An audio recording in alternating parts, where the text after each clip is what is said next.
Alô, alô, salve, salve, amigos da TV Sonic, da TV 247. Bom dia a todos, nesse 15 de maio, dia da primeira greve contra o corte de verbas, primeira greve contra o governo. Estudantes já estão nas ruas. Eu vindo para cá, escutando rádio. Em São Paulo, já há movimentação de estudantes, próximo Paulista. Olá, Iraci Gomes, próximo à USP. Os estudantes já estão nas ruas de São Paulo e como devem estar nas ruas em todo o Brasil. Primeira manifestação, estudantes. Os estudantes são sempre a vanguarda das manifestações. Olá, Iraci, olá, César, olá, Elias, Manuel Lima do Recife, como está aí a movimentação? Se vocês puderem me contar como é que está a movimentação nas outras cidades do Brasil. Reginaldo, olá, Luiz Cláudio de Porto Alegre, Idjamilson Soares, bom dia a todos.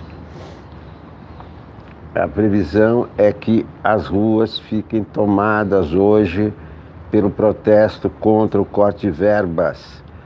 A primeira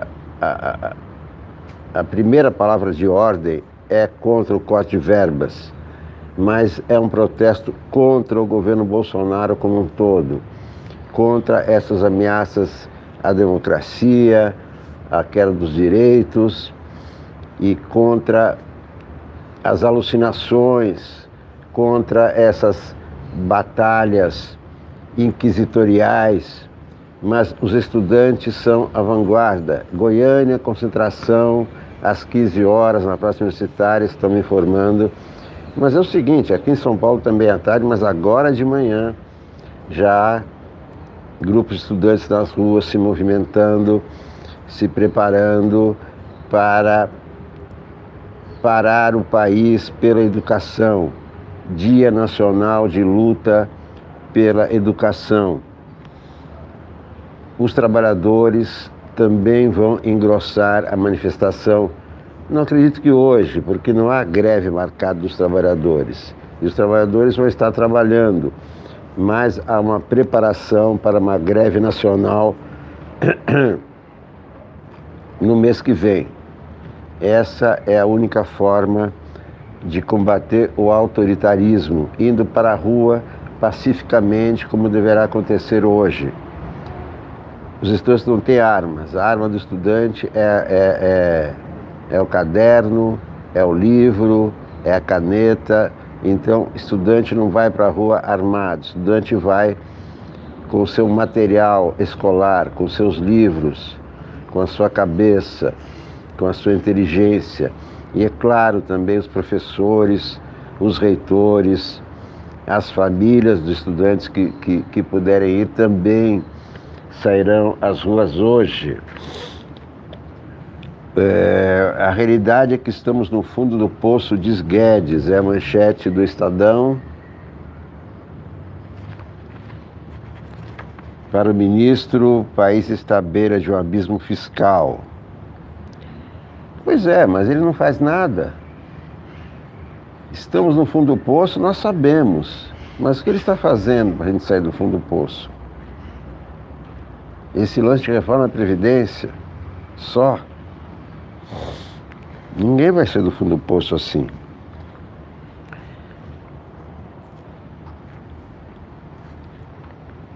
Particulares aderem à greve.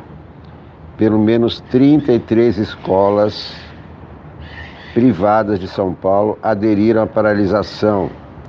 Federação de Escolas Particulares recomenda corte de ponto de quem parar.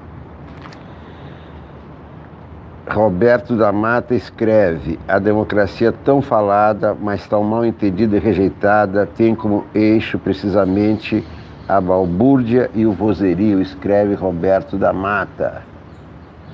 Isaac Silva, Ricardo Argiles, bom dia, vamos chegando. Vera Magalhães escreve: ida de Weintraub ao Congresso acendeu o alerta máximo no governo. que também está preocupado com consequências da greve. Bom, ministro da Educação, Weintraub, que deve ser derrubado, abaixo o ministro da Educação, vai comparecer hoje à Câmara. Você se lembra, no governo Dilma, quando o ministro da Educação, Cid Gomes, compareceu à Câmara para dar explicações, foi pressionado, acusou Eduardo Cunha e foi demitido. Então, a convocação do Weintraub hoje à tarde na Câmara pode resultar até em sua demissão, como aconteceu no passado com Cid Gomes. Hoje à tarde, sabatina de Weintraub, vai ter que explicar os cortes, vai ter que explicar os expurgos, vai ter que explicar por que ele não trabalha para melhorar a educação, e sim para destruir. Vocês estão falando que eu estou calmo. O negócio é o seguinte, eu vou explicar. Estou com um problema dentário, não posso falar mais alto, não posso me expandir devido a essa limitação temporária. Por isso que eu estou falando mais baixo, mais calmo, tá? Olá, Maurício Correia, olá, Américo Fortal, e também graças ao microfone, mas a realidade é essa. Não estou conseguindo falar mais alto. Estou me contendo devido a problemas dentários e não a outro tipo de problema.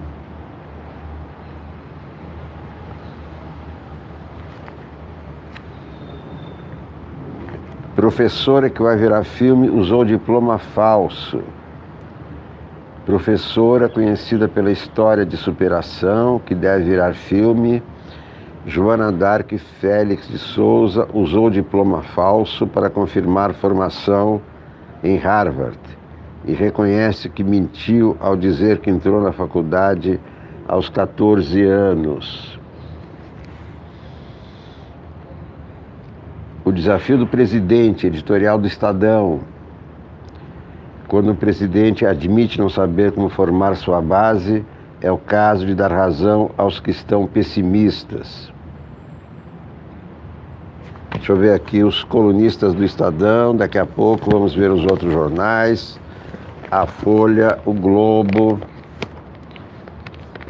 E aqui, olha aqui, navios de guerra, ataque ao oleoduto saudita, leva a mais tensão.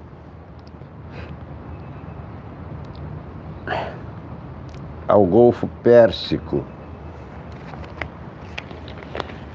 O porta-aviões americano Abraham Lincoln, deslocado para o Golfo Pérsico, é reabastecido em meio à tensão entre Irã e Estados Unidos. A Arábia Saudita informou que drones carregados com explosivos atingiram poços de petróleo perto de Riad. Rebeldes Houthis do Iêmen assumiram a autoria da ação. Perigo no Oriente Médio. Está explosiva a situação no Oriente Médio.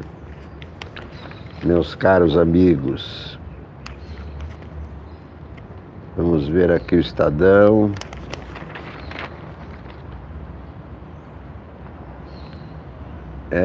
São artigos muito grandes para ler na íntegra. O desafio do presidente. O desafio do presidente. Como vocês podem ver, os jornais não estão poupando esse governo. Esses jornais chamados conservadores estão em oposição ao governo, não estão apoiando. O desafio do presidente. O presidente Jair Bolsonaro desafia a grande mídia, entre aspas, a lhe dizer como deve formar sua base de apoio no Congresso. Nem é preciso dizer que tal bravata piora a percepção de fragilidade política do governo, além de atribuir a terceiros uma responsabilidade que o Bolsonaro recebeu junto com os poderes presidenciais e que é, tal como estes, pessoal, intransferível. O presidente parece incomodado com as críticas sobre a desarticulação de seu governo no Congresso, mas a única resposta que conseguiu dar a eles foi esse desafio pueril. Não estamos formando aquilo que a grande mídia ainda fala que tem que ser uma base. Eu queria que a mídia dissesse como é que é feita essa base, já que eles criticam tanto, né? Ô presidente, a base é feita dessa maneira, ingrediente esse, vai fazer ou não vai? Então eu quero isso deles, mas eu falo, a turma critica que eu não tenho interlocução, que sou falho nessa questão e não formei uma base. Agora, a resposta está na ponta da língua, qualquer um sabe dar agora. Eu queria que a grande mídia me dissesse claramente como eu formei essa base. Era o seguinte, quem tem que saber formar a base é o presidente da República, ele foi eleito para isso. A grande mídia trabalha o jornalismo. Então, não dá para trocar as coisas, não dá para o Jair Bolsonaro ser editor dos jornais, nem os jornalistas serem presidentes. Quem tem que formar a base é o presidente. E se não forma a base, a imprensa critica. Falando nisso, ontem assisti alguns vídeos de um novo programa de humor que eu não sabia, que eu não conhecia, no Multishow, com Tom Cavalcante fazendo Tom Sonaro. É de rolar de rir, recomendo muito. Tom Cavalcante faz vários papéis, faz o papel do Tom Sonaro, imbatível. Ele fez o papel do Sérgio Moro, com aqueles desafinado que o Sérgio Moro faz. Quem mais que ele fez a Damares.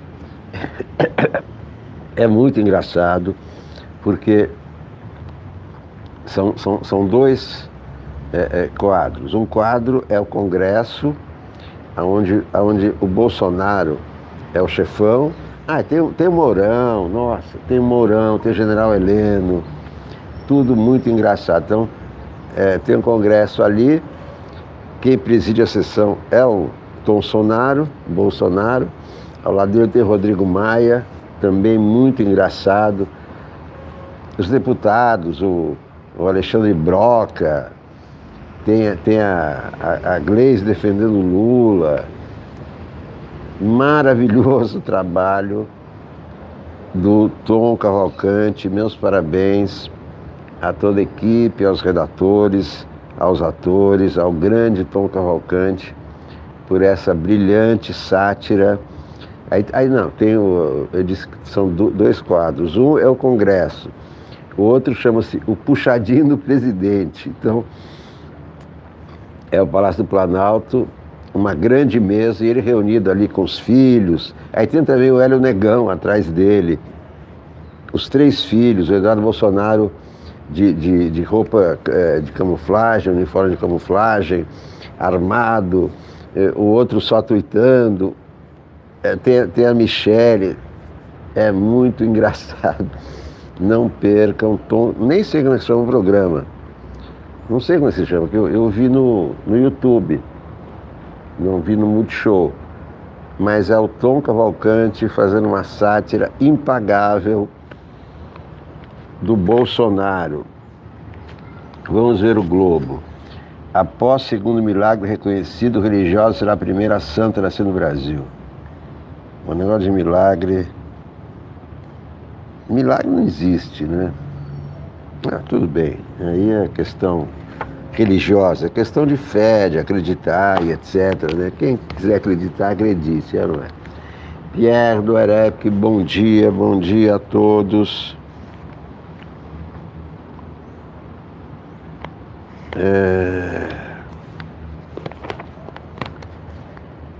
Guedes cobra a ação do Congresso para tirar o país do fundo. Quem tem que tirar o país do fundo do poço é ele. Ele é o ministro da Economia.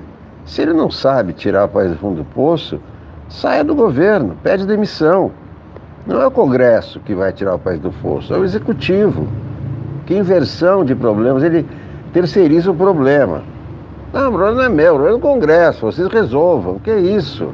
É isso que dá um ministro inexperiente, um ministro que quis ser todo poderoso, que se da economia, planejamento, da previdência, tudo na mão dele e não sabe resolver nada.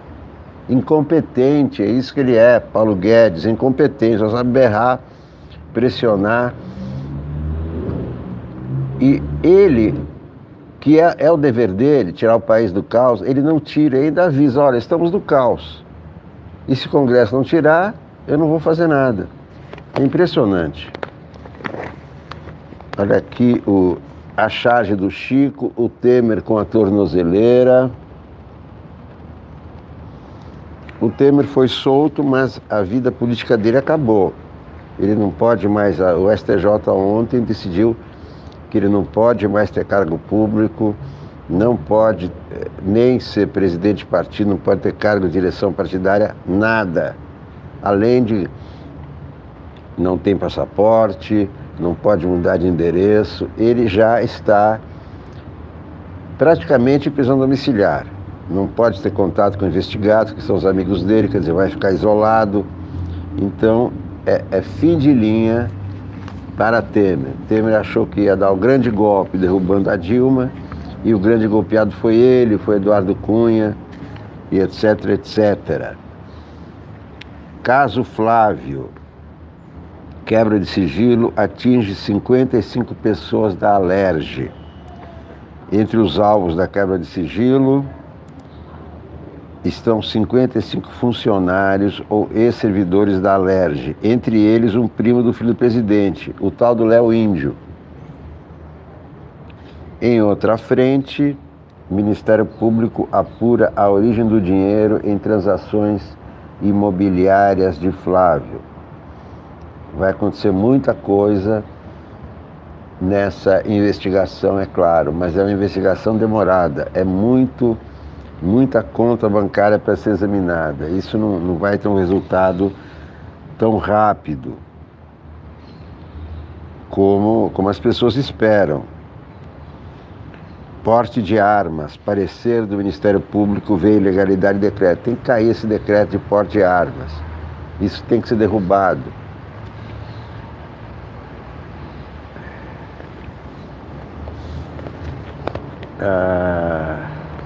Olha aqui a situação. Lar em estação do BRT, a situação dos brasileiros.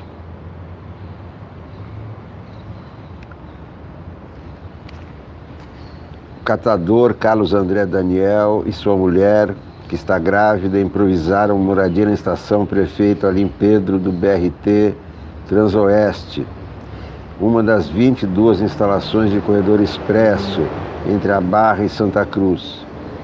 Ele disse que após perder o emprego, não teve mais como bancar o aluguel de uma casa.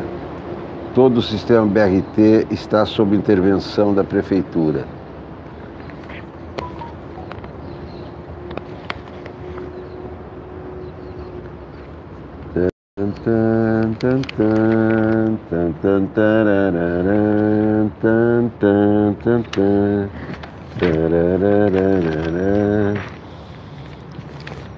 Vamos ler o Globo.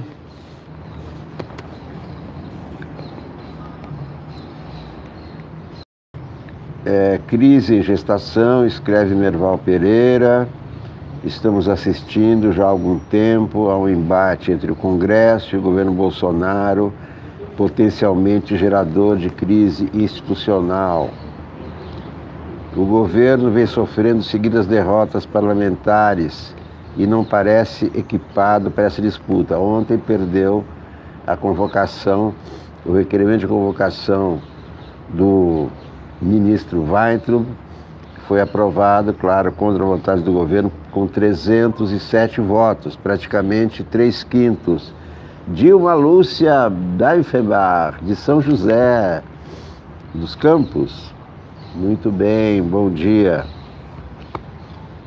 O sentimento generalizado entre os congressistas. Olá, Lúcia Castro.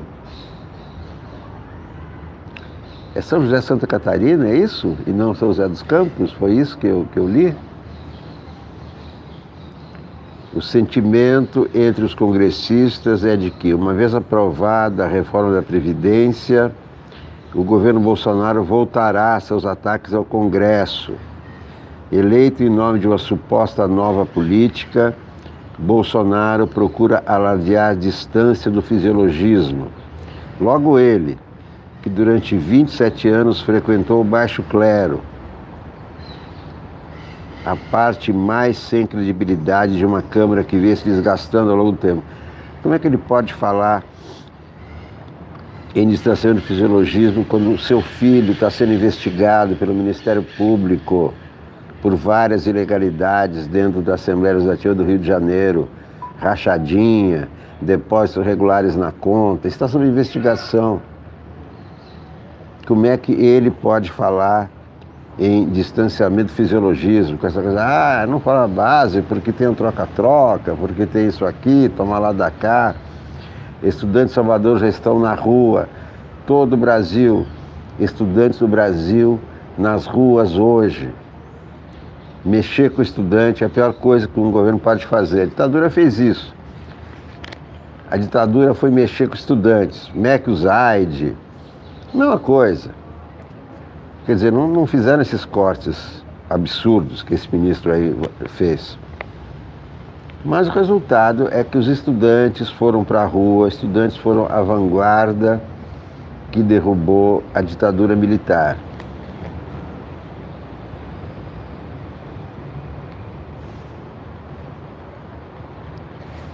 Vamos ver outros colunistas aqui. Uma Câmara ao centro, Carlos Pereira escreve: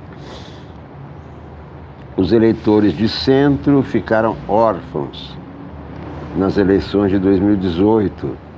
A intensa polarização que caracterizou a campanha entre petistas no extremo e antipetistas em outro reduziu drasticamente as chances de candidatos centristas.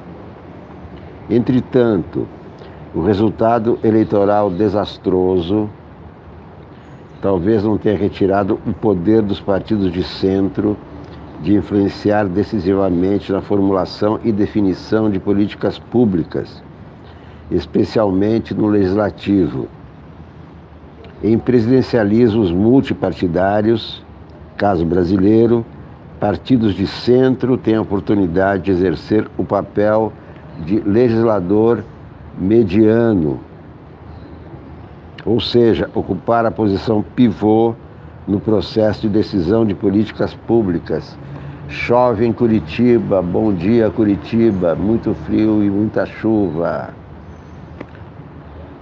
E o mito fraquejou, escreve Zvenir Ventura. Presidente Bolsonaro tenta desqualificar os especialistas que criticam seu decreto sobre o porte de armas de fogo, alegando que eles não são, se dizem especialistas.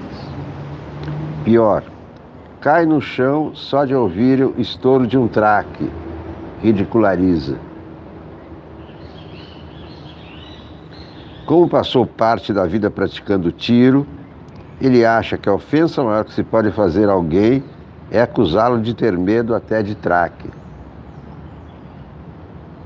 Essa debochada criatura, porém, não consegue atingir autoridades reconhecidas, como o presidente do Instituto de Criminalística e Ciências Policiais da América Latina, José Ricardo Bandeira, para quem beira o absurdo incluir equipamentos como as pistolas .40 e 9 milímetros na categoria de armas com uso permitido para cidadãos comuns. Bandeira explica que essas armas, até então restritas a membros das forças policiais e de segurança, podem causar um estrago enorme em área urbana em caso de bala perdida. Os seus projéteis perfuram o alvo e vão em frente.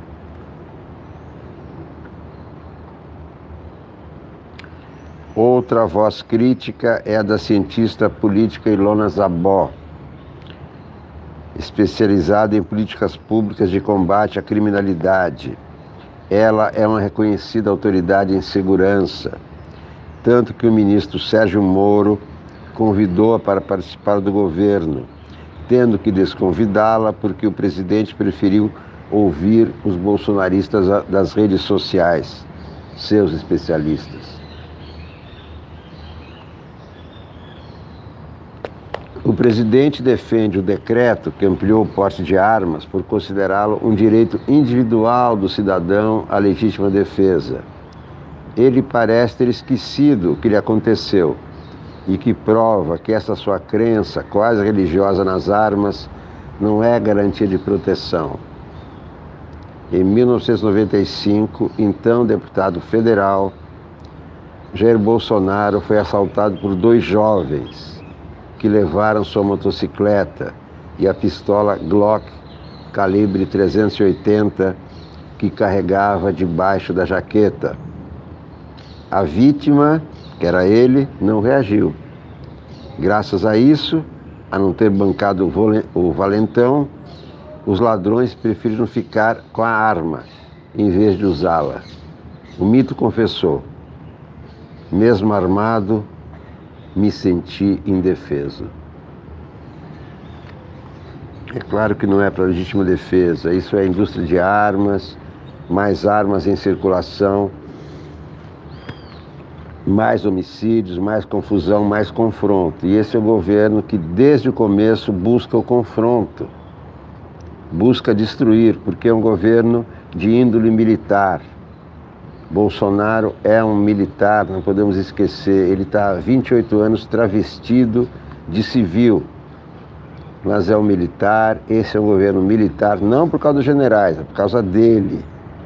Quem acirra os ânimos não são generais, é o próprio Bolsonaro, e essa é a história dele, é de confronto, de agitação, de subversão da ordem pública. Ele quis estourar os quartéis, quis estourar o sistema de abastecimento de água do Rio de Janeiro para reclamar de aumento de soldo de salário. Ele é terrorista. Por isso, as medidas que ele toma não podem ser entendidas ao nível de um presidente normal. Ele é um projeto de ditador, ele é um militar. Militar, a cabeça de militar é autoritária, é eu mando e vocês obedecem. É por isso que ele não se entende na Câmara, nem vai se entender, ele quer mandar. Ele e os filhos. Basta ver se os brasileiros concordam com isso. E é claro que não concordam. Roberto da Mata, sobre o marxismo cultural. A Rádio Guaíba me perguntou sobre esse marxismo cultural, que, como um canibal, devora consciências. Ele, diz a Vulgata bolsonarista, distorce realidades tão claras como o evangelismo cristão ou um conservadorismo radical, igualmente sectário. Um ataque de pusilanimidade me fez driblar a entrevista, mas não consigo fazer o mesmo com minha consciência. Eis o que penso. O problema das ciências sociais é estudar coisas que todos experimentam. Quem não tem opinião sobre sexualidade, religião, política, pobreza, corrupção? Mas quantos buscam compreender tais assuntos com distanciamento? As ciências sociais contrariam o senso comum e investigam temas e assuntos proibidos. Um exemplo forte é a sexualidade infantil, estudada por Freud. Um outro é a transição do lucro, com paixão escusa, a investimento produtivo num universo de múltiplos interesses. Leiam Albert Hirschman, Bloqueio de Despotismos. Por outro lado, quem não pensa em transformar a vida dos pobres e oprimidos, sobretudo no Brasil, onde eles fazem parte da vida de cada um de nós. Seja como ricaço ou miserável, cidadão comum ou celebridade com direito a escapar da terrível igualdade republicana, quem não se preocupa com o mínimo de bens e serviços obrigatórios para todos os brasileiros? O coração ideológico da consciência política da minha geração, formada ao final dos anos 50, foi o marxismo. O marxismo lido em traduções de edições russas censuradas. Lembro que essa geração da Guerra Fria, chamada geração Coca-Cola, não falava apenas de direita e esquerda. Ela ia além, classificando as pessoas como conscientizadas e alienadas. Os pais eram alienados. As mães, católicas e preocupadas com os pobres, pré-conscientizadas. Fui contaminada por Karl Marx e pelo pouco falado Friedrich Engels, quando entrei na faculdade. Quem, aos 20 anos, não tem o direito de se deslumbrar com o Manifesto Comunista e vibrar com o fim da opressão, encontrando de quebra a chave mestra da história da humanidade? Foi o proto-marxismo mais evolucionista do que funcionalista que me levou a perceber o Brasil que gravitava em minha volta. Brasil com o qual, como aprendiz de antropólogo do Museu Nacional, entrei em contato quando vi o seu lado mais fundo e dramático. Suas sociedades indígenas, que mesmo com a tal proteção oficial estavam sendo dizimadas, enquanto os sertanejos reclamavam de justiça. Foi, pois, o altruísmo contido no comunismo que me levou a essa identificação com o Brasil a ser transformado. Não abandonei esse comunismo até hoje, entrelaçado ao meu amor pelo Brasil. O que abandonei foi a infantilidade dos radicalismos, do esquerdismo entre aspas, nas suas versões radicais e patologicamente malandras e populistas. Um posicionamento cujo pendor acusatório e condescendente, ressentido e repleto de má-fé, aos nossos tudo, aos inimigos o berro, a negação, a mentira e a calúnia, reproduz o autoritarismo fascistoide do regime militar.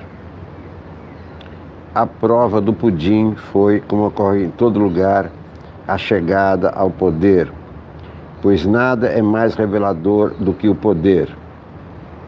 O esquerdismo irresponsável produziu o contexto polarizado que vivemos.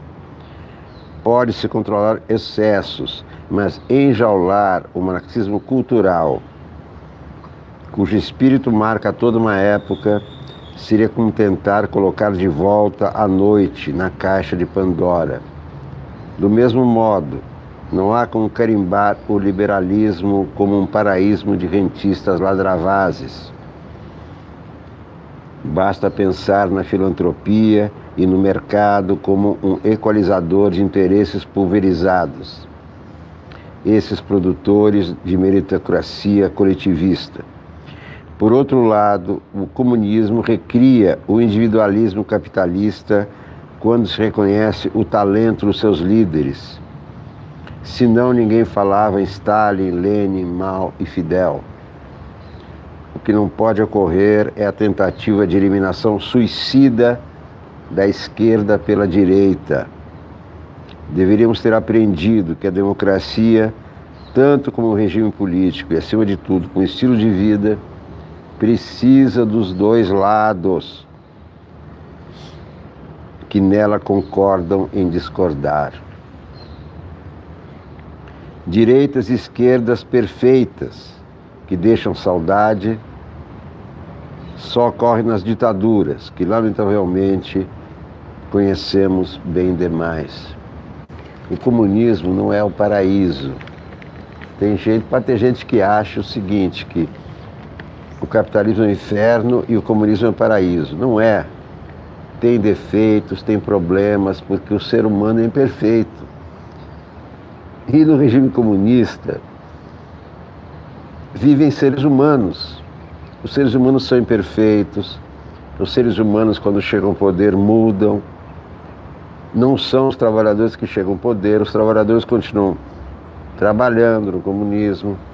Quem chega ao poder são os burocratas, são os dirigentes, são as autoridades. Então, essas coisas têm que ser vistas sem paixão. Tem gente que acha que basta instaurar o comunismo para a felicidade vigorar no país. E não é assim. Eu já vivi num país comunista. Eu sei como é. Não existe regime perfeito, nem comunismo, nem capitalismo. Ambos têm defeitos a corrigir e têm que ser corrigidos. Eu acho que não há mais espaço para o comunismo desde que acabou a União Soviética. Quem fez a revolução, fez. Quem não fez, não fará. É claro que a democracia tem defeitos, o capitalismo tem defeitos, o comunismo tem defeitos também. Mas a coexistência entre direita e esquerda é fundamental em qualquer democracia. Vamos ver mais. O Globo. Gosto muito dos colunistas do Globo.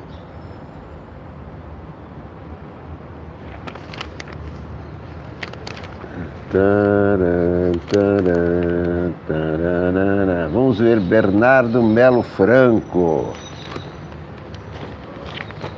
No Globo.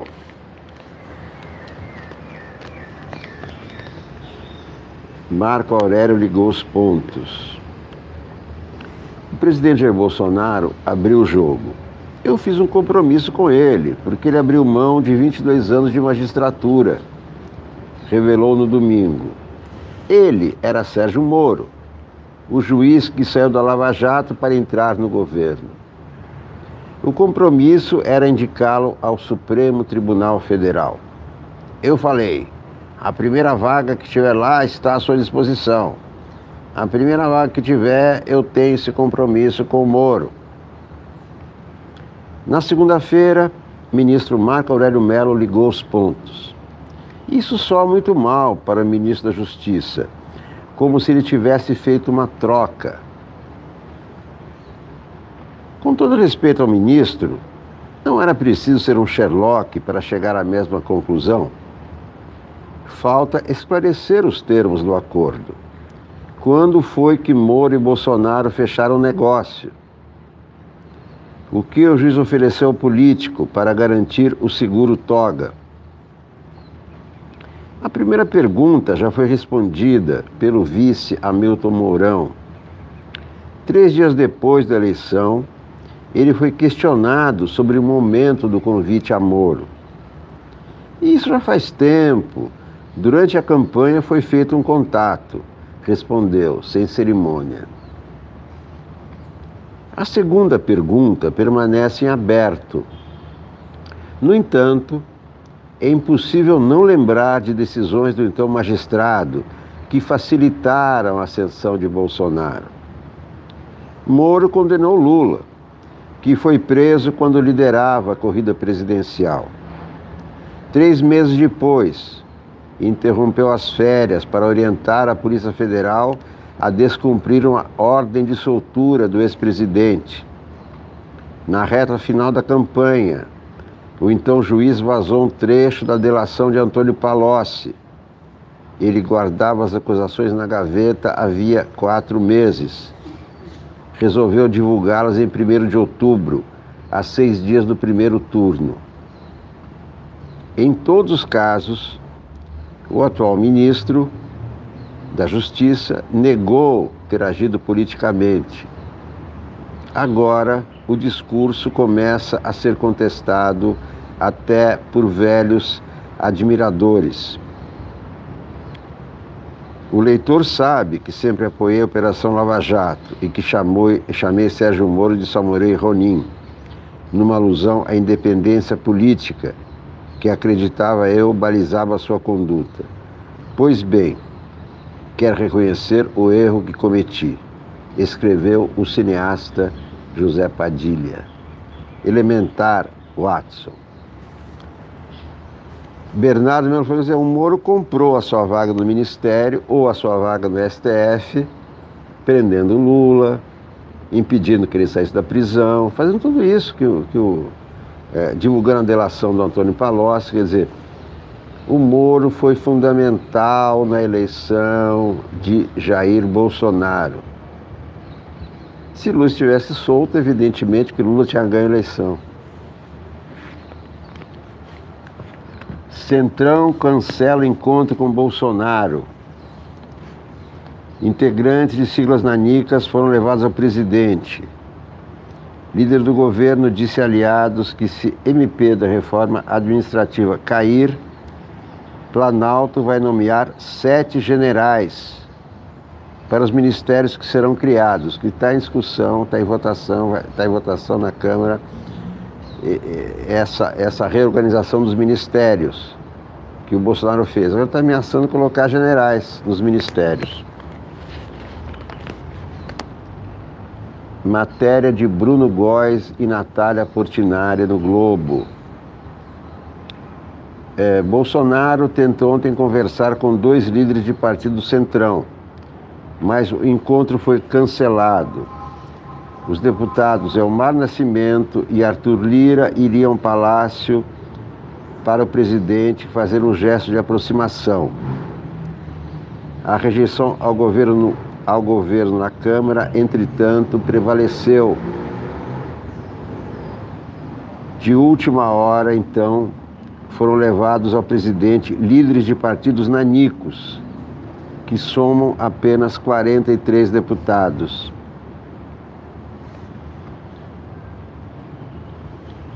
O grupo, convocado às pressas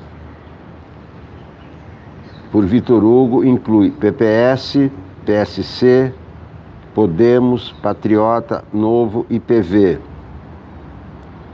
Esses partidos se uniram para tentar impedir a votação no mesmo dia no plenário da Câmara, apesar do ministro da Casa Civil ter feito um acordo com o presidente Rodrigo Maia. Na reunião de ontem com esses partidos, Bolsonaro disse que apoia a manutenção do COAF no Ministério da Justiça. Quer dizer, quer que o outro Ministério... Além disso, admitiu que a MP pode, de fato, perder a validade, mas ressaltou que o governo não abriria mão de sua posição. Ou seja, essa recomposição dos ministérios foi feita apoiada numa medida provisória. Se a medida provisória não for aprovada, cai. E se cai essa medida provisória, cai essa reorganização dos ministérios. E o Bolsonaro vai ter que voltar à formação anterior.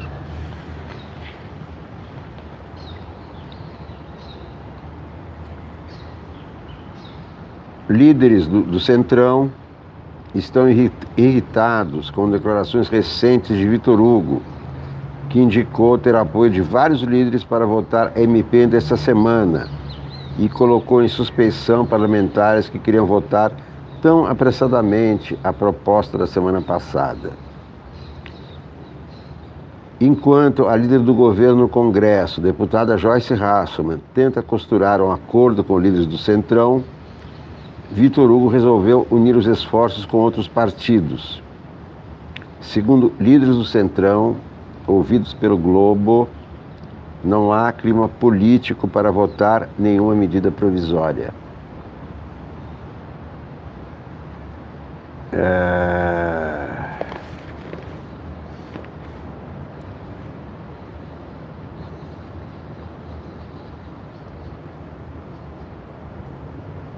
O Globo ouviu de 3 parlamentares que Vitor Hugo cogitou a hipótese de generais ocuparem os 7 ministérios que serão criados caso não haja acordo para votar MP, ou seja, tem que recriar os ministérios que foram abolidos. Procurado, o líder do governo diz que se trata de uma brincadeira e que o presidente terá liberdade para indicar os ministros. Hoje já há 8 ministros no governo. Decreto de armas é inconstitucional, diz nota técnica do Ministério Público Federal.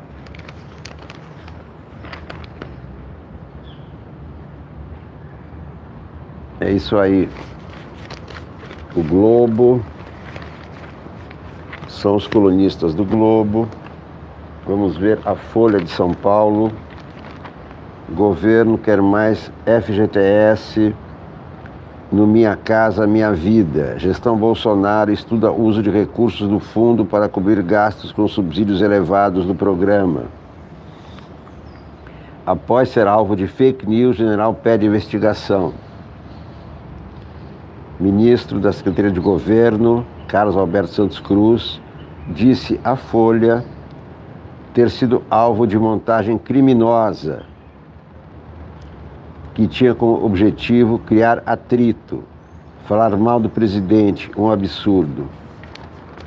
Poder, página 8. Página 8. Então, ministro Santos Cruz, que fizeram uma montagem de um suposto diálogo dele no Twitter, criticando Bolsonaro. Matéria de Mônica Bergamo e Thalita Fernandes. Horas antes de embarcar com o presidente para Dallas, Santos Cruz diz ter sido alvo de uma montagem criminosa que tinha como objetivo criar atrito. Está sendo vítima dos bolsonaristas nas redes sociais. Eu vi ontem um post: demite Santos Cruz. Só que esse demite foi escrito com I. Isso é um post do Revoltados Online, analfabetos. Eles escreveram: demite Jair Bolsonaro com I, o que seria no passado. Então aquilo dava para entender como Santos Cruz demitiu o Bolsonaro, né? Demitir. Demitir Jair Bolsonaro, o que você entendeu? E a foto do Santos Cruz. Quer dizer, parecia que o Santos Cruz demitiu o Bolsonaro. Mas o que os Revoltados Online queriam dizer, queriam pedir, queriam exigir, que eles não pedem, eles exigem, é a demissão do Santos Cruz, só que não sabem escrever. Eles deveriam ter escrito demite Santos Cruz, escreveram demitir. Não, eles deveriam ter escrito demite Jair Bolsonaro. Eles escreveram demitir Jair Bolsonaro.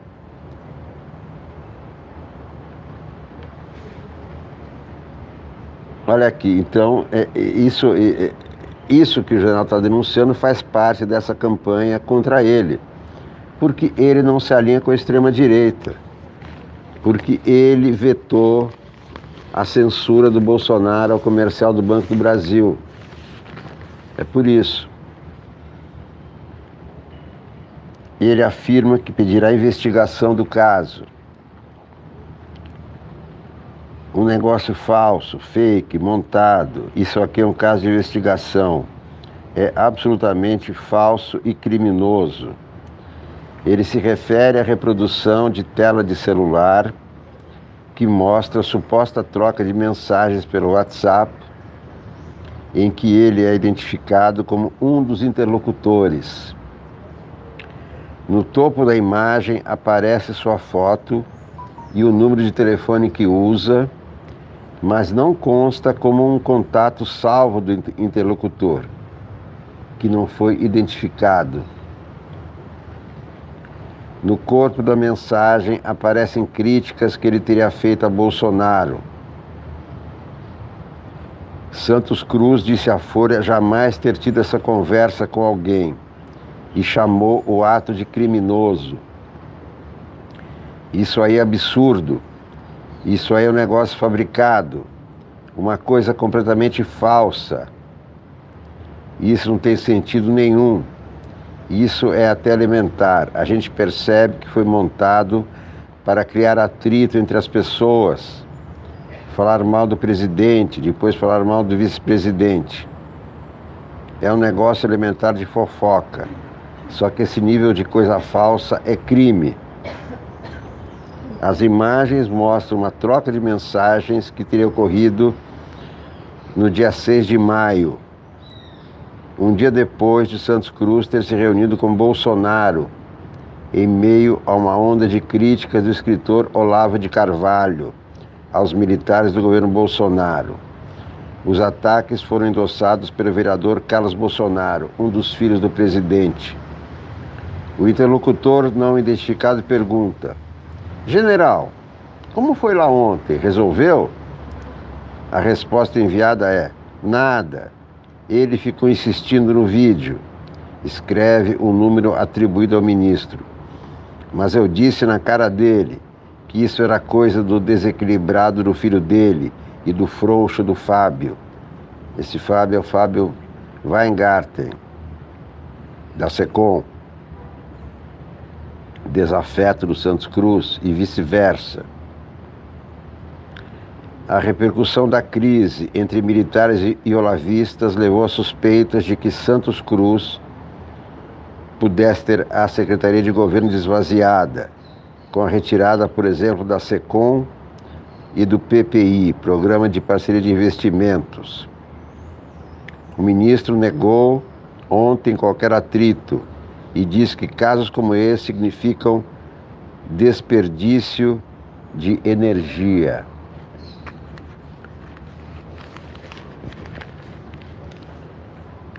Marco Feliciano: deixei de ser idiota por causa de Olavo, e militares devem saber o lugar deles. Militares devem saber o lugar deles. E Marco Feliciano deve saber o lugar dele, que é na igreja. Pastor não tem que fazer política. Igreja é igreja, Estado é Estado. Estado e igreja estão separados há muito tempo. Por que essa insistência dos evangélicos de participarem de governo? Fora Marco Feliciano, vai para a sua igreja, que é o seu lugar. Os militares não devem estar na política, e nem você, que é um pastor evangélico. Cada macaco no seu galho. Você na igreja, os militares no quartel e os políticos no Congresso.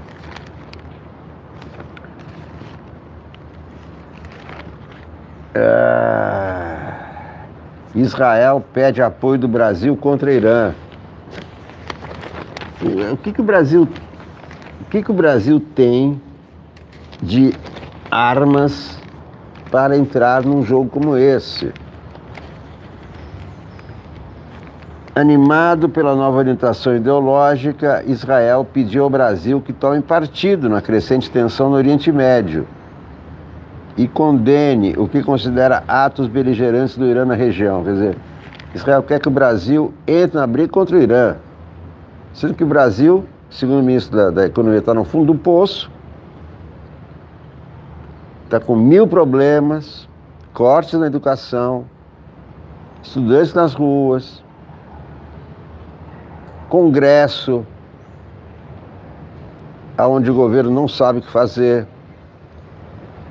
a fome tomando conta do país, e Israel quer que o Brasil entre em conflito com o Irã. Que absurdo. Estadão, vamos ver mais o Estadão.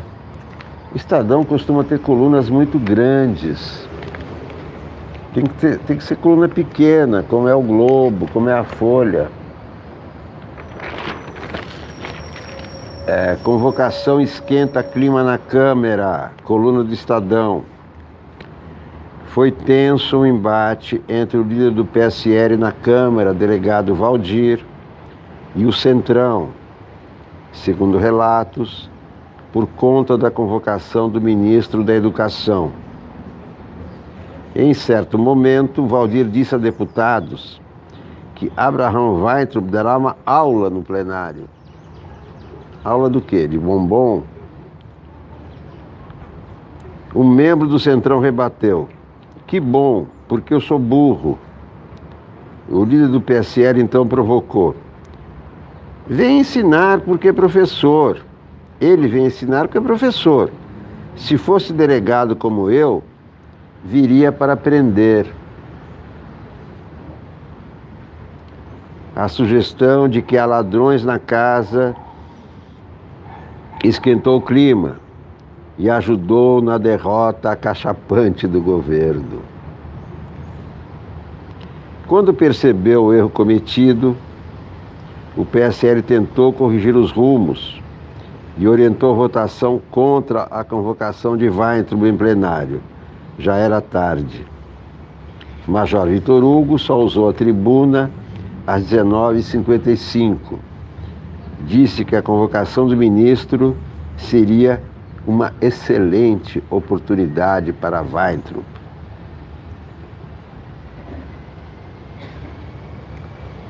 Ai, ai, ai.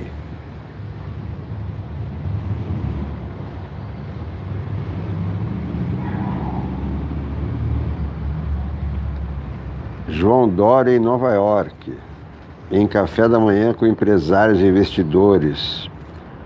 Ele busca 10 bilhões de dólares para concessões e parcerias. O pai dele era conhecido como João Dólar no PSDB.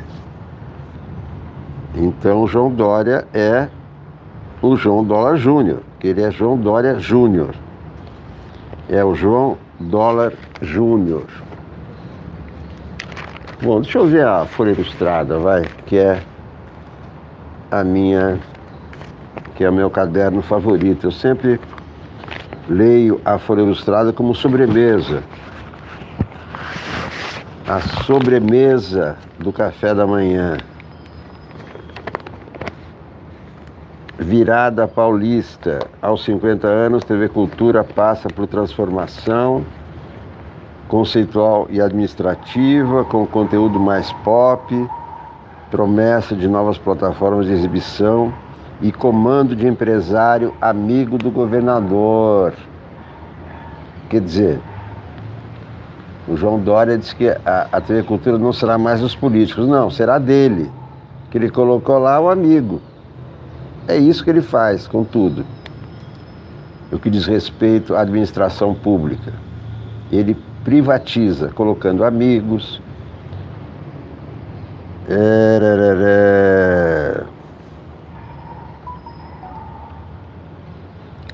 Um amigo dele chama-se José Roberto Maluf.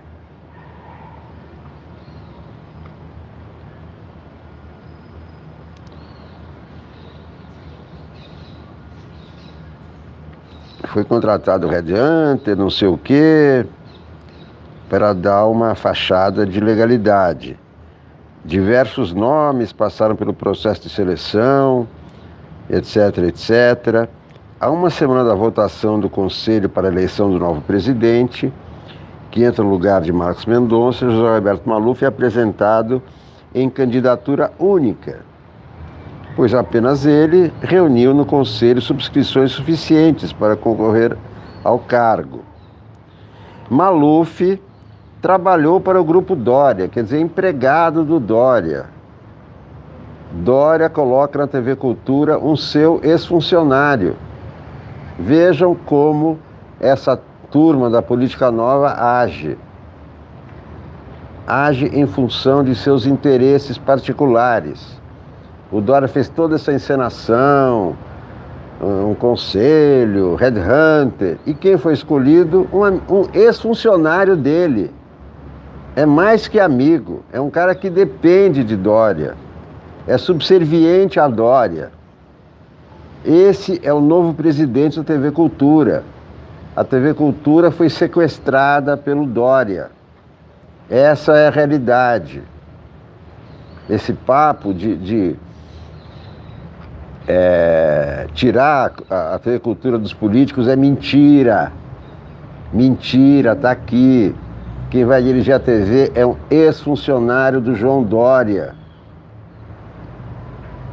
Portanto, ele vai obedecer ao Dória. Não é que ele vai impor uma linha da TV Cultura, ele vai impor a linha que o Dória quiser. Absurdo. O PSDB deixar João Dólar Júnior assumir o PSDB, ele vai acabar com o PSDB, como está acabando com a TV Cultura. O PSDB ele vai usar para seus interesses, que ele quer ser presidente da República. E a TV Cultura também ele vai usar para isso. A TV Cultura, daqui para frente, não tenho dúvida, será um instrumento de propaganda de Dória para sua ambição de ser presidente da República. João Dólar Júnior. Fortaleza já está na rua, informa Verônica Nicolau. Todos nas ruas. Em São Paulo já estão nas ruas. Em todo o Brasil. Curitiba chovendo muito, muito frio, mas estudante não tem medo de chuva. Não tem medo de frio. Não tem medo nem de armas, quanto mais de frio ou chuva.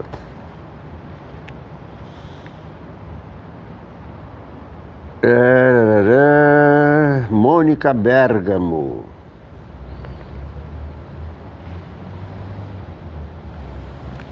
A atual mulher do ex-médico Roger Abdelmaci, Larissa Maria Saco Abdelmaci, quer ser sócia do Clube Atlético Paulistano, um dos mais tradicionais de São Paulo. A proposta para ser admitida está fixada em um mural do clube, porque ali tem que ter bola preta, bola branca para entrar no clube. É um horror. Abdelmaci foi condenado a 181 anos pelo estupro de 48 pacientes. Ele cumpre prisão domiciliar desde setembro de 2017. Quer dizer, um cara que estuprou. Estupro é crime hediondo. O cara estuprou e está em prisão domiciliar. E Lula preso em Curitiba, acusado de ter recebido um imóvel que nunca recebeu.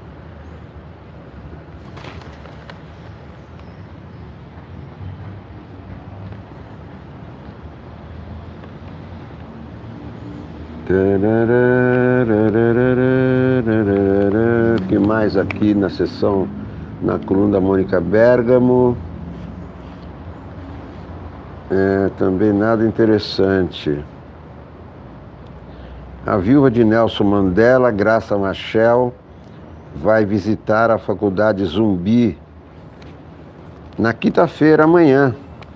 Ela dará uma palestra para alunos da instituição.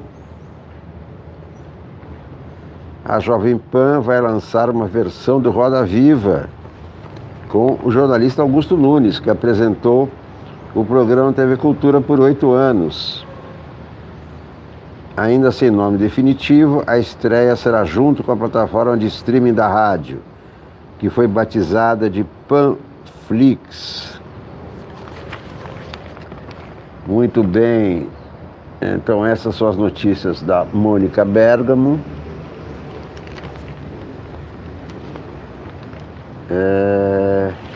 Vamos ver aqui uma coluna de humor para terminarmos sorrindo, né? Vamos rir um pouco. A coluna do Reinaldo Figueiredo, mirando na educação. A primeira aula de tiro a gente nunca esquece. Reinaldo Figueiredo é o cara que foi do Cacete Planeta, né? O Reinaldo. O doutor Darth Vader dos Santos e o pastor Herodes da Silva estavam exultantes naquela manhã. Eles iriam levar os netinhos para a primeira aula de tiro. Vários colegas do PMC, partido macho pra caralho, tinham recomendado a escola Espingardinha Feliz como um estabelecimento altamente capacitado para a educação de jovens atiradores. Diego, o netinho do Dr. Darth Vader, tinha 5 anos e Camila, a neta do pastor Herodes, tinha 4.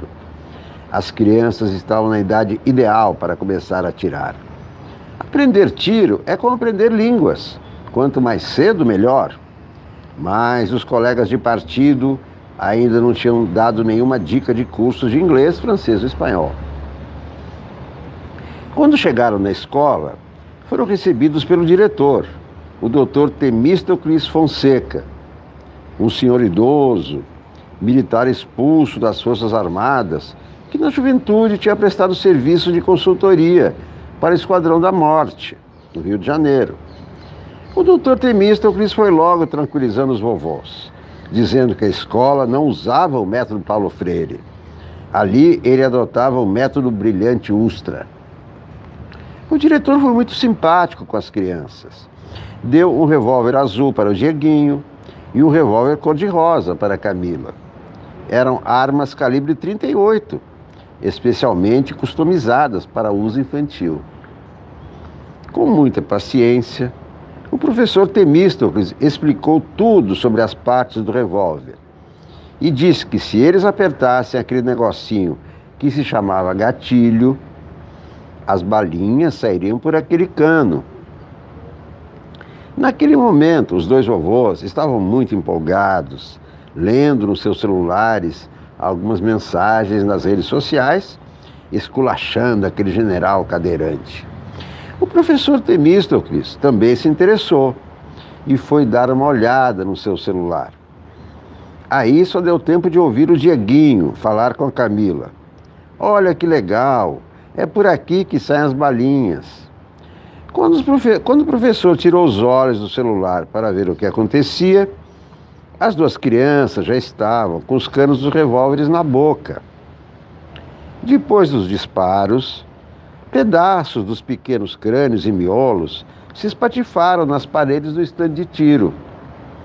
Antes de se despedir dos vovôs, o diretor avisou que ia adicionar na conta uma quantia relativa à despesa com a faxina do local.